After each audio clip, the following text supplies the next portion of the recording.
Now, our kids and grandkids are, without doubt, much more tech-savvy than any previous generation, and one university in China has capitalised on this by offering lessons on influencing, which also includes promoting or recommending people to buy something through their online posts, of course. Well, being an influencer can actually be a really lucrative career path, earning you anywhere up to, £10,000 a post, or if you're Kylie Jenner, $1.2 million a post. And I know we differ quite a lot on this.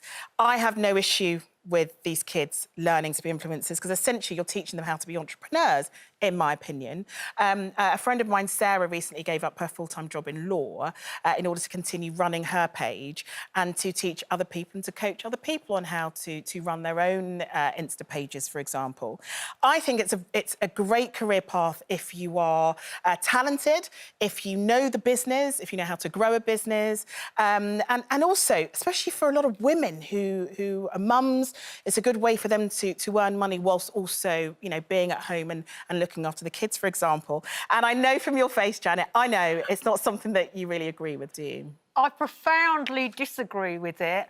And, whilst I applaud your friend for being resourceful and making a living out of it, the fact of the matter is that for every one person that might make a living, 100 will not.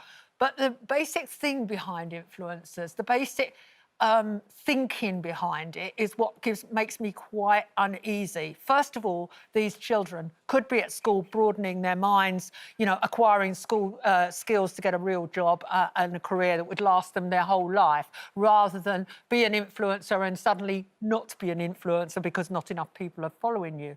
But at the back of the whole influencing phenomena is something that's really creepy, which is it's glorifying our new religion, which is consumerism. So it's peddling a dream. These people get paid to stick stuff on their social media accounts, not stuff they've actually bought or chosen. Loads and loads of them get paid to promote things and they promote it for money. But they legally have to say if something is an ad. And, the ad regulator does talk about that and it is a legal requirement. Yes, but the rules aren't strong enough, Charlene, as you acknowledge, because, you're flicking through social media and these things, they are sold in such a way, it's so enticing, it's so seductive. And what it says to kids, and I completely understand that 9 out of 10 kids might think, what a glamorous career, you prance around in wonderful clothes, you get made up, your hair looks fantastic. The reality is that you've still got to put food on the table when you get, when you leave home eventually. For me, the reality is you're running a business and not every business is going to be successful. So essentially, are you then saying to kids, never run a business because your business might fail? And as much as people think it's just about posting pictures up online, it is running a business, isn't it, Kelly? Yeah, absolutely. I mean, being an influencer is a real job, and any influencer that you speak to will say, I work really hard, I have to be consistent, I have to come up with material, I have to write my work, I have to shoot my work, I have to edit my work. There's a plethora of skills involved in doing it. For me, if you wanted to go to, going to school to learn how to do it properly is one thing, but I'd like a holistic view of that training. So as much as the training side needs to, encapsulate all of the stuff that you need to do in front of the camera, I also want the training to think about the knock-on effects of social media, the dark side of social media, how it can affect your mental health, how there are distorted views of yourself, of how you look, of how you can re-augment yourself, through filters and things like that. I'd really like the training to be holistic, because then at least for me, the influencer is fully prepared for what they're getting into.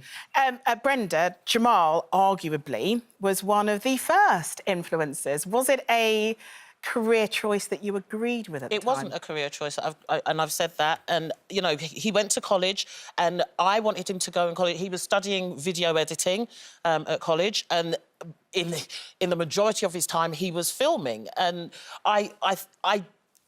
I just didn't think that he was giving enough time, the same amount of time to his studies as he was to this. So, yes, it's very good for the entrepreneurial side of things.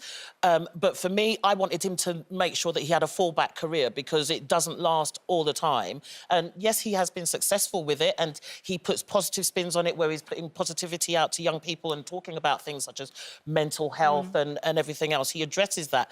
But I just think, you know, the other side of that, having a whole school where you're just focusing on that, I think it can send a message out to young people that, you know, this is the way to go now. It's a whole business school, though. So it is at the moment in a pandemic. Yeah, no, but it it's works not online pandemic, but what? People were not to get back out. earning. People weren't earning money. It's not a new phenomenon. It's not happened in the last 10 months that you can earn money from being on Instagram and being an influencer. Yeah. This has been happening for quite a while now, and I know that you make the argument, Janet, about the fact that they are selling their wares and selling things to young people. They're selling a false reality. No, but celebrities and models have been doing that for a very long time. I accept when that, When I was growing up, you'd have Kate Moss on the front row of Fashion Week, Kate and you'd want to buy the Topshop dress. Kate Moss earned £2 or £3 million at the stage she was sitting on the front row from a job which was modelling, and she was a savvy businesswoman. Yes, I accept that, and she did